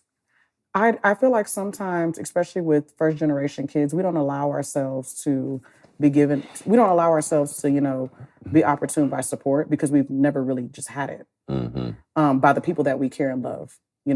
So when they are given it is strange. It's a bit weird, but I told myself, I was like, why rob yourself of support just because it's not in the way that you wanted it? Why do that? Yeah. And here you are, you have this mom and this dad who is, they don't understand all the time, but they want to support you. And it's a very genuine, and it's definitely a different way of support, but it doesn't mean it's not support. Right. It doesn't mean, and who am I to tell you how to support me? If that's how you know how, I think for me, I'm having conversations where I'll be like, Mom, okay, all I need you to do is listen. Like we said earlier. Yeah. I just need you to listen right now. I just need you to just be here, just your presence, and they're understanding that. So my mom would be like, oh, okay, I'll be there. Yeah. Okay, cool. You know, I'm like, Mom, you don't have to give no opinion. That's beautiful. You don't have to say this. You don't have to say that. Just sit. Yeah. Just sit with me. And that, I'm telling you, I can go to sleep at night. That's beautiful. Like, did you ever see that coming? Did you ever see that 360? No. Did you foresee that at all? I'm still learning how to bask in it. Yeah. I'm not even going to lie to you. Because again, as a first generation kid, that's, you know, just having that support is, a lot of us, that's all we want. Mm-hmm. We don't want nothing else. Mm-hmm. We just want to be able to have that support. Because for us, the support, it ignites the way we take care of our people. Mm-hmm. Man, they supported me. We got to do this for them. Yeah. We got to do that for them. Yeah. We got to make sure we take care of the community. You know, and especially that we love them, we want nothing but the best for them, you know? And so I have a lot of friends that are first gen like myself. The relationship between their parents is very, very up and down. It's very rocky, you know, because again, you have parents coming from a different space and they still, it's like, they know they're in 2024, but mentally they're back in the 80s when they came to America. And then some people don't have the ability to articulate in the way that you do. That part. So that plays a crucial role. 100%. 100%. In that transition. I mean, because, I mean, even, you know, you yourself was mad. Oh, yeah. You know, but you were able to reflect on, like, okay, let's not make it harder than it have to be. Let's have a conversation about this. Mm-hmm. Mm-hmm. And those tough conversations are now getting easier and easier. Granted, new things occur, but I mean, yeah, like literally what you are doing is so multifaceted because, as you mentioned, having a bunch of first generation friends, I mean, literally, this is a niche. Like your conversations and the transition of helping bridge the understanding from first generation to parents, I mean, that is a niche for you as well. Wow. I mean, you're going, like, who better than to share it than someone that is going and successfully going through it? Man, I think for me, it's kind of surreal because I never thought that I would be in this place. Mm-hmm. Like, I never thought that I would, you know, be the first gen kid that felt the need to have conversations. Because at one point I was like, yeah, I'm shutting all that down. Mm-hmm. You know, I don't have to have a conversation with, you know, folks that don't support me or don't feel the need to be in my space or don't even want to ask me, you know, how am I doing, you know? I didn't feel the need to be in that because I was just like, this is not going to change, you know? But I mean, you know, we're talking about open doors. You know, sometimes going into the open door again, you don't know what's ahead. You don't know what lies ahead. I never knew that this would even be a conversation right here, you know. I think it's interesting, though, whenever I'm thinking about, like, the first gen kid, you know, how we're so successful. We know how to do a lot of things. We're very multifaceted. And we're scared. We're still scared to display it. We're still scared to do that because we have a lack of support behind us, you know.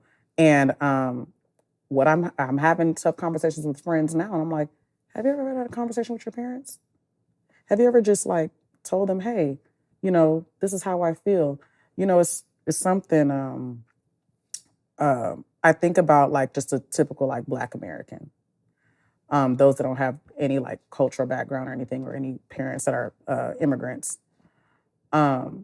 There's a way that y'all's parents support you guys that a lot of first gen envy.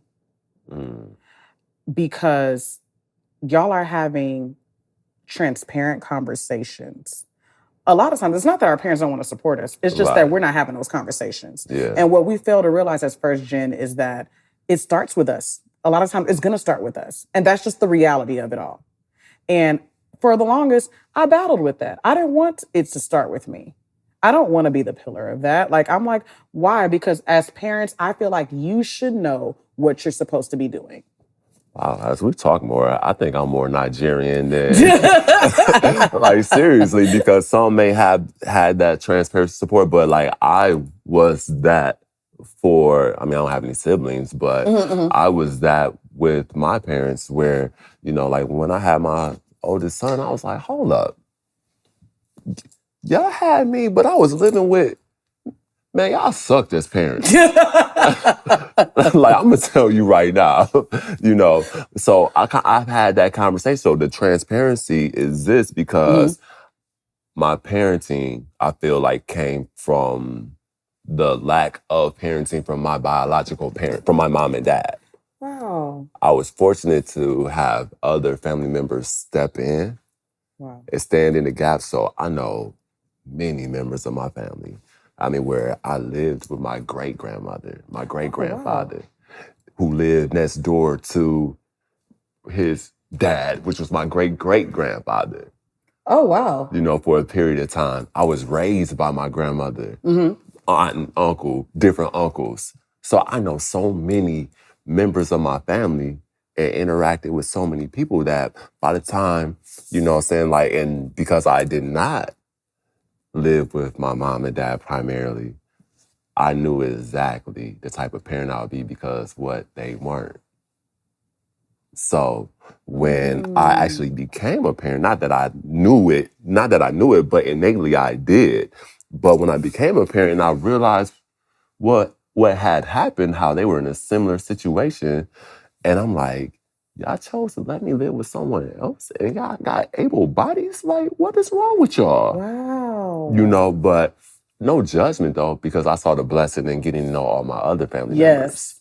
And I wasn't mad at them because I also understood that everyone has their issues in life. Whatever it is that they're battling, then maybe, that may not have been the best situation for me. Because apparently, here I am today, so I'm okay.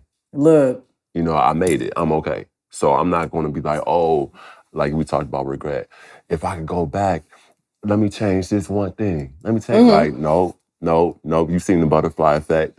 You know what I'm saying? Like, it didn't turn out good, but Ashton Kutcher, he could not get it right with that girl. Whatever, he couldn't get it right. So I look at things like, if I made it today, then there's no need for me to go back. Right. You know what I'm saying? Like, sure, of course there's things that I would like to change, but standing here today with all faculties and the ability to continue to move forward, let's do that. Move forward. Man, it's difficult to move forward sometimes because I think we're so married to the moment that this is all the situations that are happening. It's never going to change. We convince ourselves that there will be no change or no transformation because we're so married to that particular moment. And it's like, even with what you're saying about your parents, I think we fail to realize that a lot of our parents had challenges that they faced that we're probably never going to know about.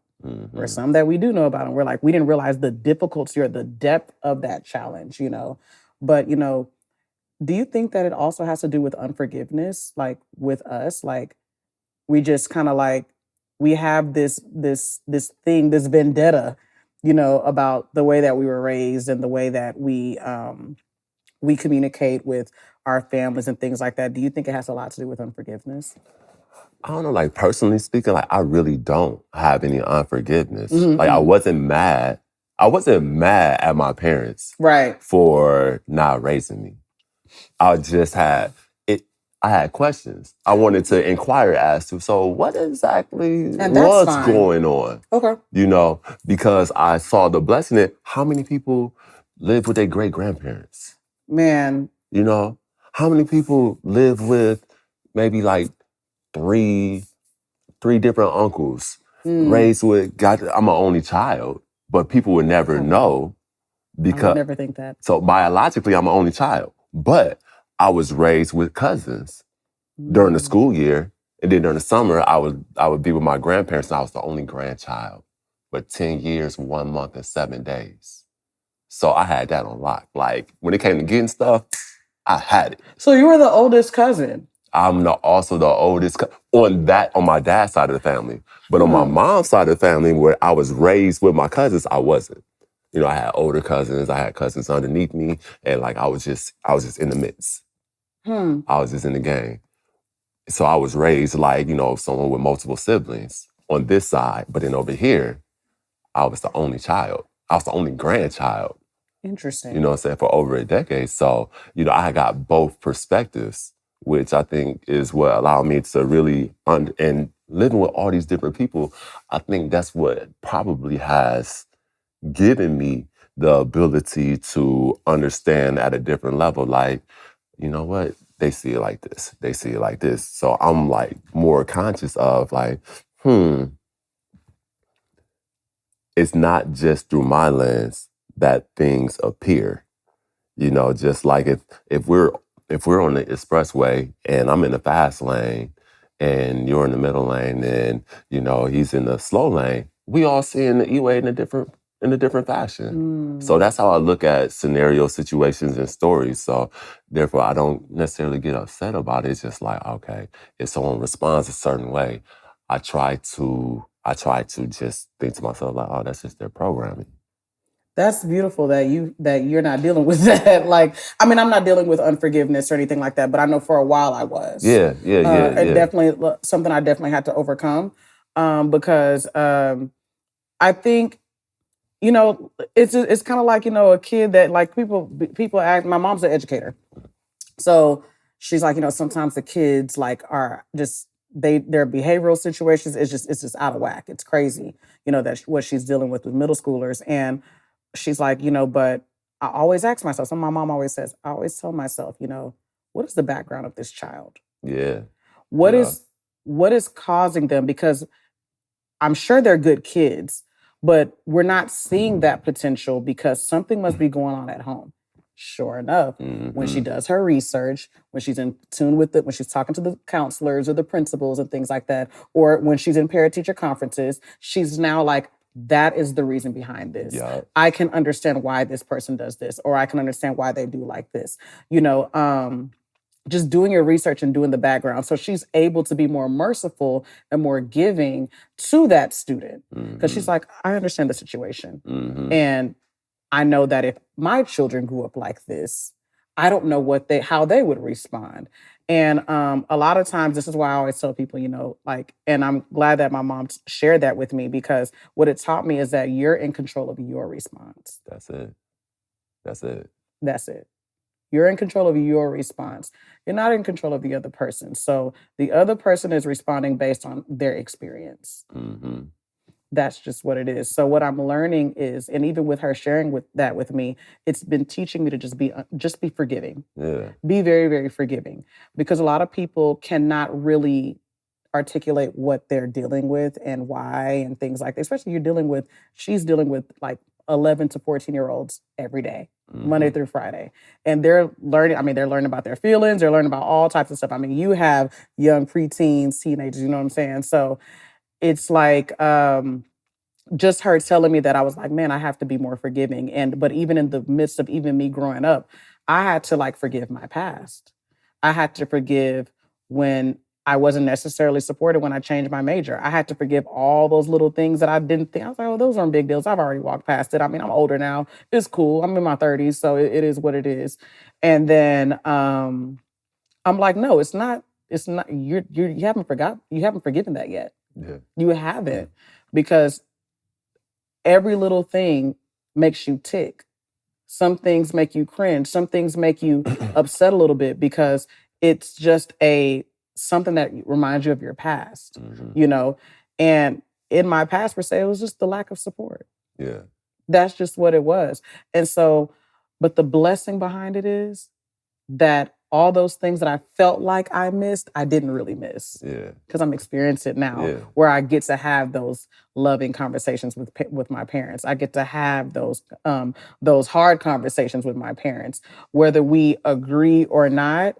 It's the fact that I can have it and I can walk away.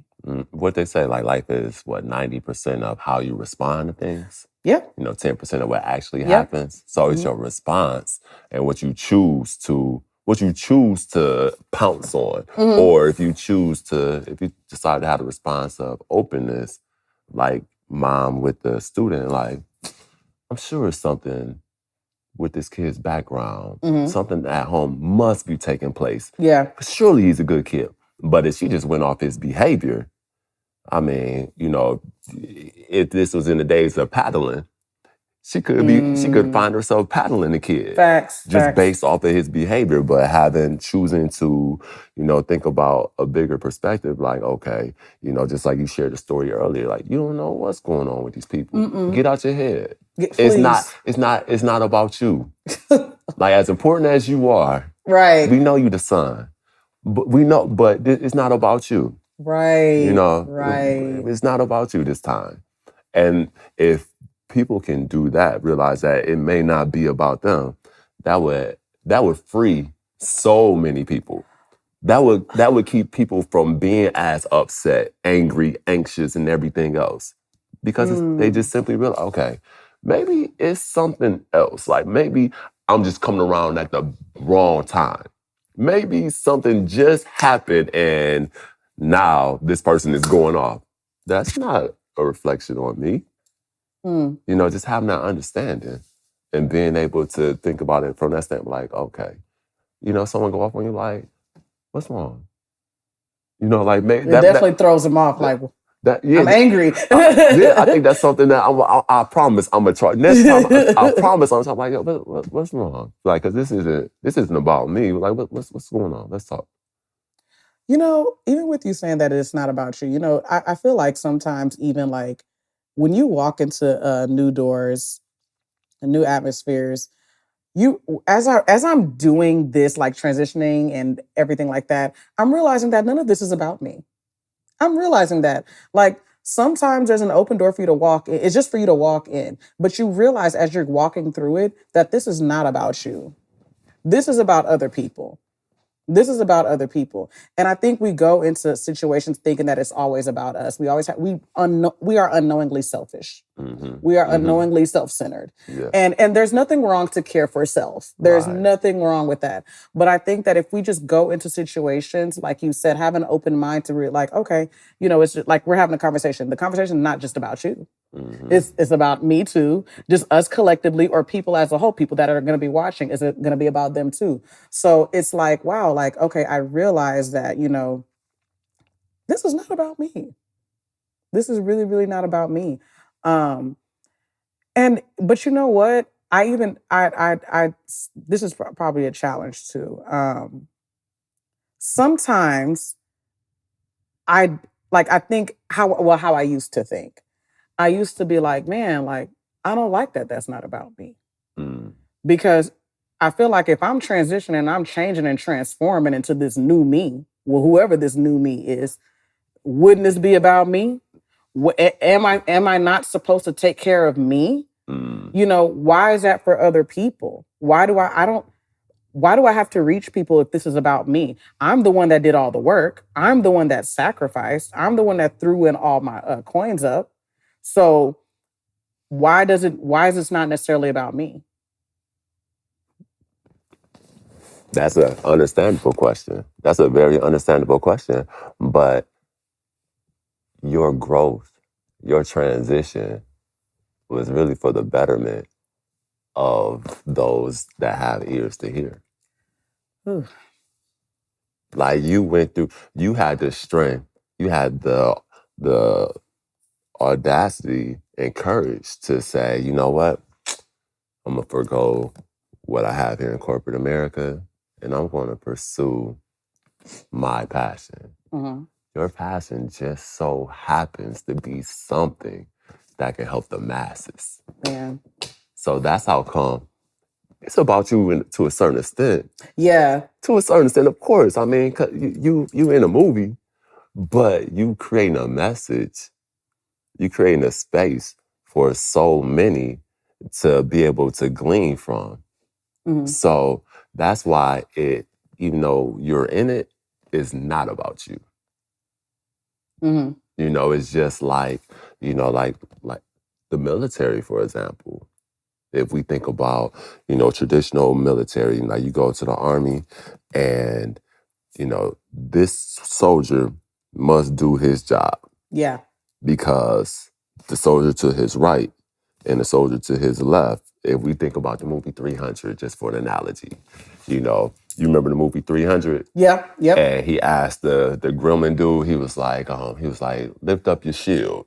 And he was struggling, he couldn't do it.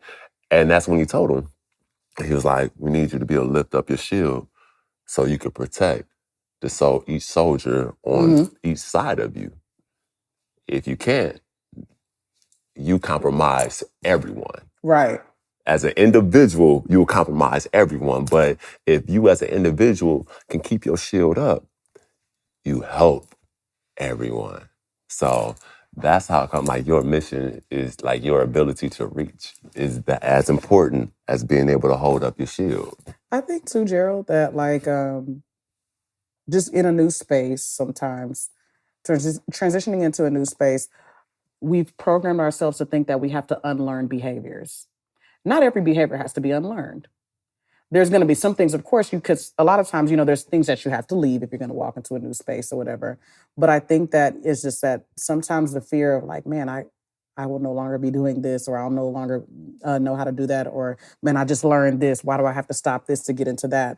And it's like, it's not, the goal was not to unlearn all these behaviors, because there's something like we talked about earlier, nothing was wasted. I mean, the project management, the data, all these things has to be put into play still in this space. It's just in a different way, and probably a more dynamic way, a way that I'm not used to. Yeah. And I think that we have to be okay, and I'm talking to myself as well, to accept that not all behaviors need to be unlearned. It's okay if you know this thing. You can take that with you. And then you'll know, if you just go, what will serve you here and what won't serve you there. Absolutely. Absolutely. I mean, like what they say, they talk about a jack of all trades. They give it a negative connotation. And a Say it's master the of none. master of none, but often better than the master of one. So all those gifts, all those skills that you've acquired, over whatever it is, your journeyman days, corporate American days, take that knowledge with you. Like, I mean, as I said, I was raised by different family members, and I really just started reflecting on my relationships and what it was like living. What was it like when I lived with my great-grandparents? I remember that time. What was it like when I lived with this uncle, that uncle? So now when I interact with people, because and you see similarities in people. Facts. So I'm taking that knowledge, as a salesperson, when I'm giving my presentation, I'm looking at body language. I'm calculating like, okay, you know what? The last time someone kind of did like this, or I cut them off before they finished their sentence, they was turned off and the sale was voided. It didn't happen. So it's important to take all of your knowledge that you have. I mean, load up your arrows so that way you can pull them out when necessary. So like, no, nothing is wasted unless you choose to throw it by the wayside. Because if you think on it enough, it relates to something that you're doing, and it can be useful. You just may have to creatively, just like you said, this is more dynamic than what you did in corporate America. Right. The same thing. You just have to figure out how to apply it. I think even now, like, just thinking about like in the past and like now, because when you're in the previous room that you're in, it's smooth, it's nice, everything is working. You got the bonuses, you got this, and everything is going well. You feel the need. What's the saying? If it ain't broke, don't fix it. You don't feel the need to think that you need to create anything new, because it works. It works. I think that to pretty much to conclude this, I mean, I think that it is very, very refreshing and healthy to start over. Indeed.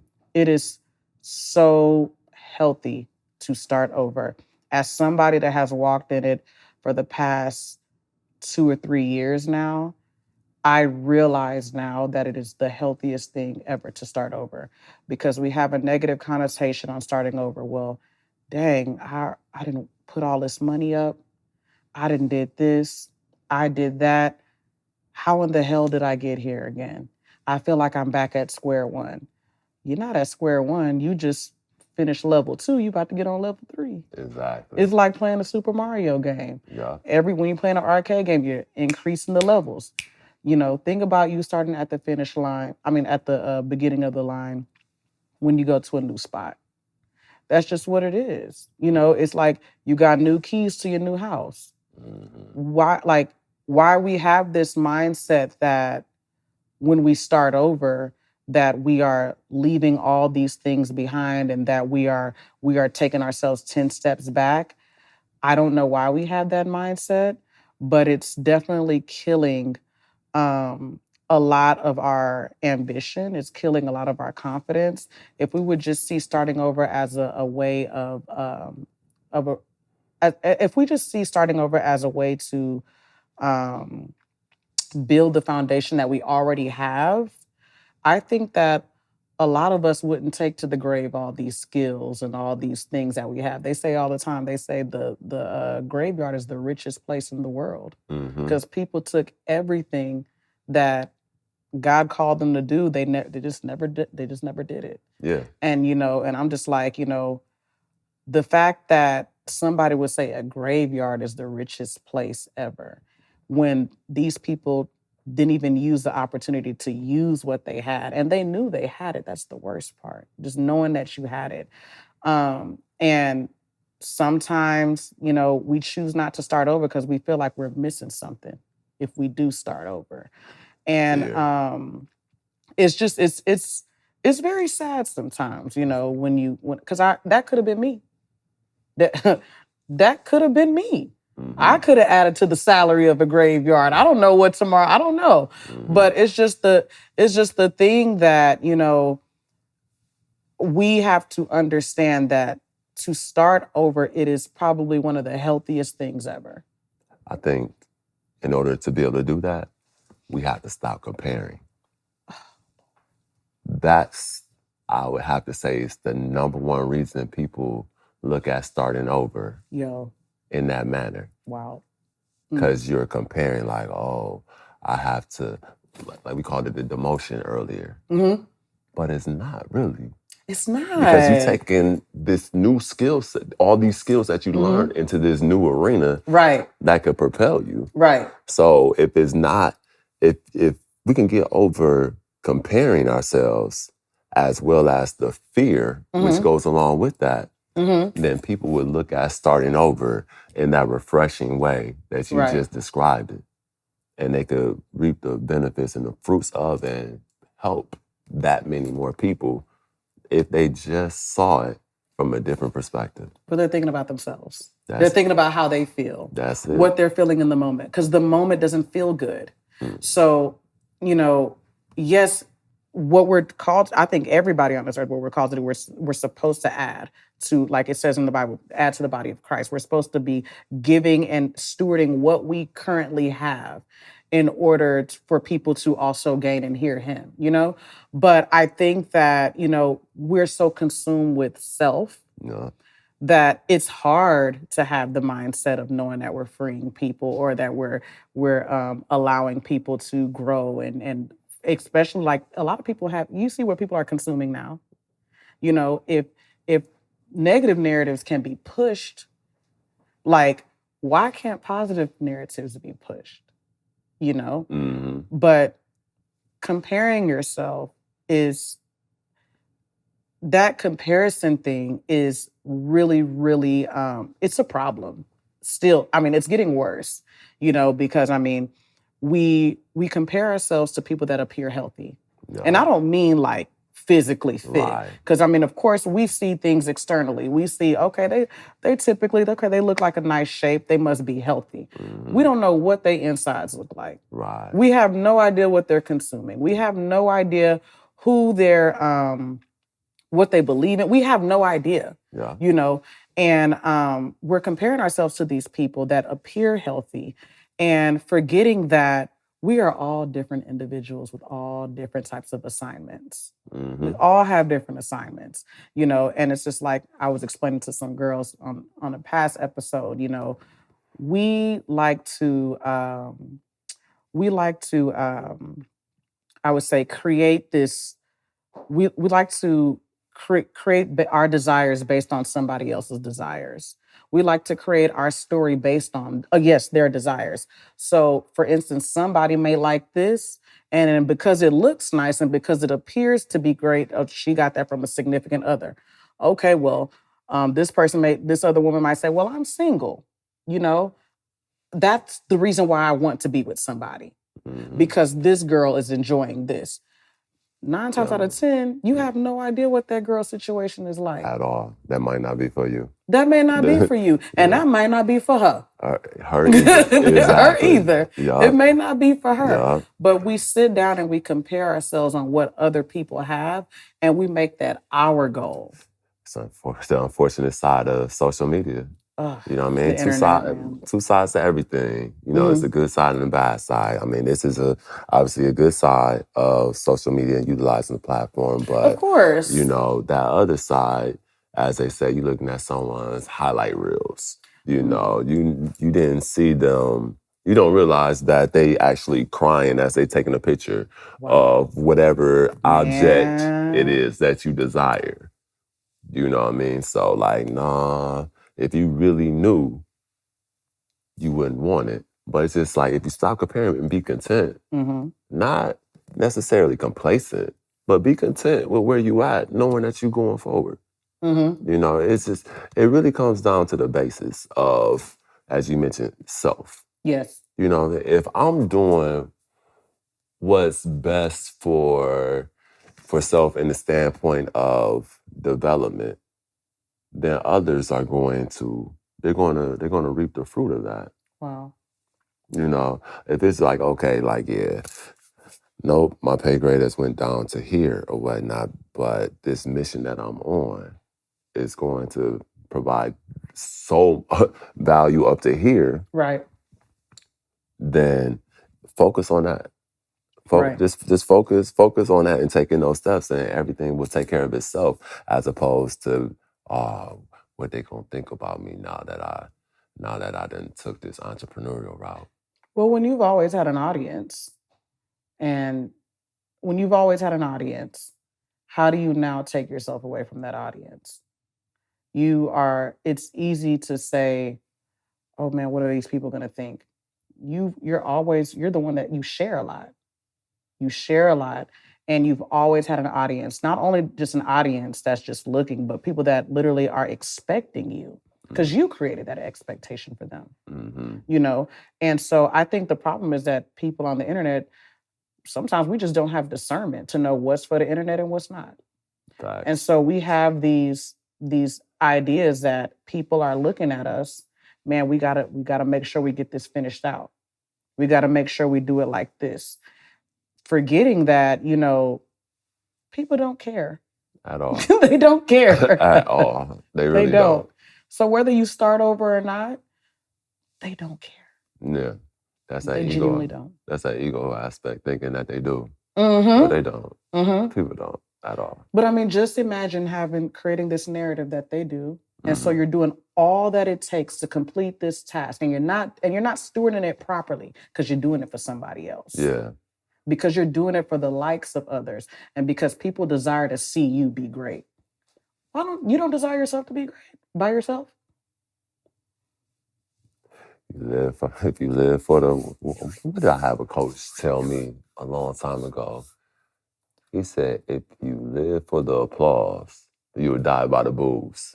Wow. That's what he told me. So if you living for the likes, you know what I'm saying? But even that, if you have a large audience, you could still flip. I mean, that's your opportunity to flip it and get support. You're going to find out who's real. Hey, you know what? 100% to that. Hey, you know what? Facts. This what we doing now. You know what I'm saying? Like, I know y'all used to seeing this, and this, but I'm moving in this direction now. How many with me? Tap in. And then you're going to find out who really your supporters are. And you probably end up gaining some real ones in the meantime. I'm telling you. But you got to be authentic to self, though. It can't be about the likes in that sense. You have to be authentic to self. So really just being, you know what I'm saying, in the conversation, like you said, concluding it, the healthiest aspect that one could do is be true to self. for the betterment. Not true to self from a selfish standpoint. Correct. And you know what? And I take that back too, because you have to be selfless, sometimes you have to be selfish. You know, like when you putting that mask on, you being selfish in that moment. But once you get it on, now you can be selfless and help the person next to you who need it. You know, you can help that person up there. Oh, this person can't get out the emergency door. That's an old lady up there. But that's because you were selfish enough to put your mask on. So if you're being selfish, make sure it's to be selfless. I like that because it kind of reminded me of a conversation I had in the past about, just sitting and studying yourself, just researching yourself, studying, dating you, and understanding who you are so that you can be a better person for other people as well. And not from I would say a selfish standpoint, like you said, for the betterment. But definitely, I agree with that. I think that, knowing who self is, spending that ample time and that time with yourself allows you to be a better person, a more giving person, a selfless person. It allows you to, like you said, be merciful to people and just feel the need to feel like you have the responsibility to be good to other people. But that's so true. I think that as adults, it's hard to stay healthy sometimes. Like it's hard to stay healthy. And the thing about it is being healthy is not just, like I said, physical food, it's of course and I think about health, I think about what all that you consume. From the visual, from the mental, from the spiritual, from the everything. Yeah, but you listening to everything. Yes. Absolutely. Yeah. Absolutely. And to stay healthy, you truly just have to sit with yourself sometimes and have conversations. Ooh, you said sit with yourself. Sit with yourself. That's a tough one for people. Not with social media. What? Like, with can I sit by myself with Instagram? Oh, man. Can I sit by myself, like, on a tablet? Like, or you mean sit by myself, like, doing nothing? Just listening to my own thoughts? That, like, wow. Like, for me, I love spending time with self. I can literally just go out. I remember I'll never forget, I went to Barcelona. I turned my phone off and I went to the beach and I took my journal with me. I just wrote on the beach for like 30 minutes until I was tired. And it was like the most refreshing thing ever to just cut the noise out. I mean, in 2023, I'd say I think I took a step back. I just cut the noise out of like everybody and everything, just to see who is Clarice. Yeah. What is Clarice like in this season? What about this season is important to her? And I didn't feel guilty about it. It hurt sometimes sitting with yourself. I'm not gonna lie, because it's like the comfort of having an extra friend to sit right here, the comfort of knowing that you can go to brunch with this person. But it's like, nah, like this season, it's like what Issa Rae said, it's a me season. Like sometimes you just need to like sit with yourself, and that's okay. And guess what? The people that love and support you, they will be there when that season. But here's the thing, though: me season is all year round. All year round. It's every year. It's all year round. You're not only working on yourself between March to February. I mean, I'm sorry, January to February. You're not working on yourself at just Q1. Yeah. You are literally working on yourself all the time. Yeah. We have to be. I mean, it's like an oil well machine. You can't, like, your car needs maintenance, right? You need an oil change, right? Yeah.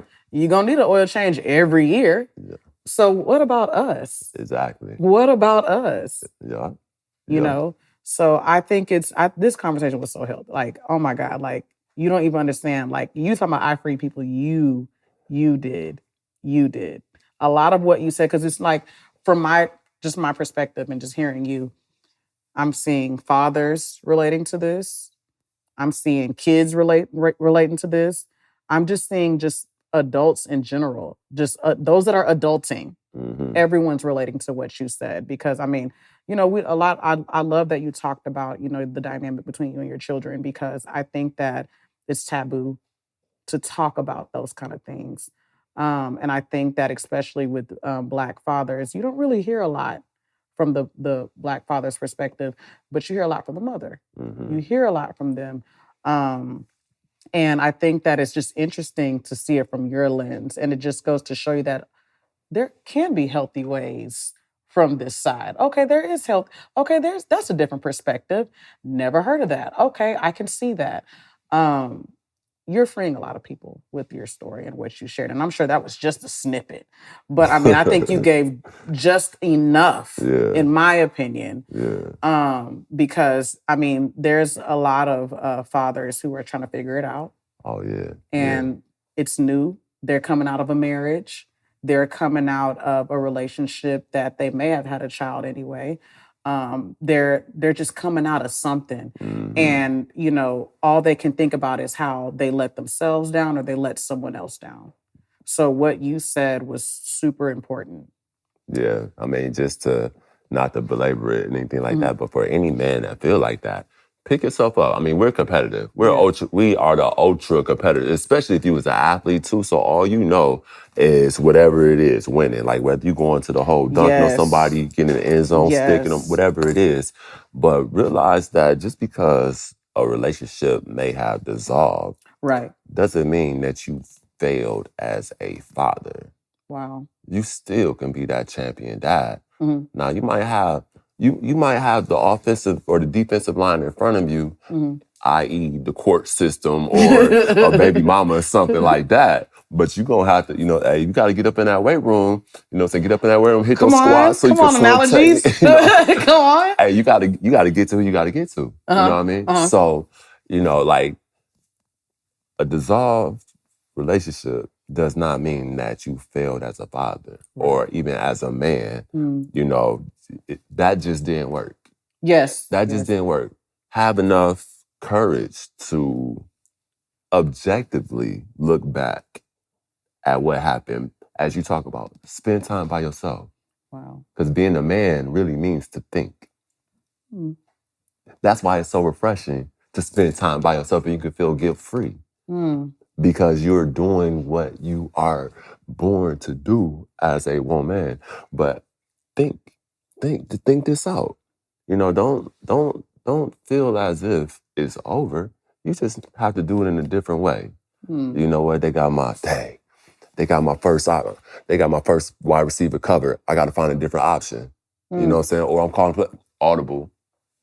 You just flip it up on them. Yeah. You know, but you got to get it done. If you're the man, you got to figure out how to get it done. Wow. That's it. Ooh, I know that you're gonna free men with that. Like, I mean, there's new dads out there that also is just like, I mean, I'm married and I don't know what to do with this child. There's people that are like going into new spaces that I believe that can use exactly what you said for sure. Man, I appreciate you for coming on this show and just giving. I knew you were just going to do what you needed to do. I didn't even have to. I was like, I don't have to educate him on nothing. I knew he was going to do what he said he was going to do. Like, I really appreciate you for real.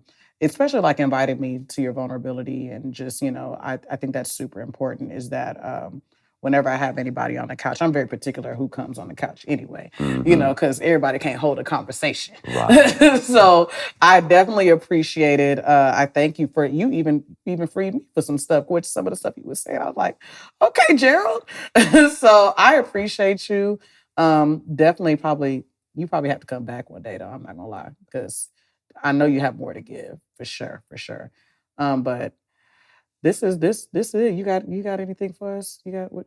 No, I think, I'm accepting the invitation for when it's official. Oh yeah, you gotta come back. Yeah. No, you coming back. You coming back for sure. So yeah, no, we definitely can do it again. No, I appreciate it. I am very humbled to have been selected to sit on this honored. couch. Like, I'm honored, 100% honored. So, like for real. But anyway, y'all. So this is the conclusion of this episode. Yeah, watch this please and free yourself. Peace.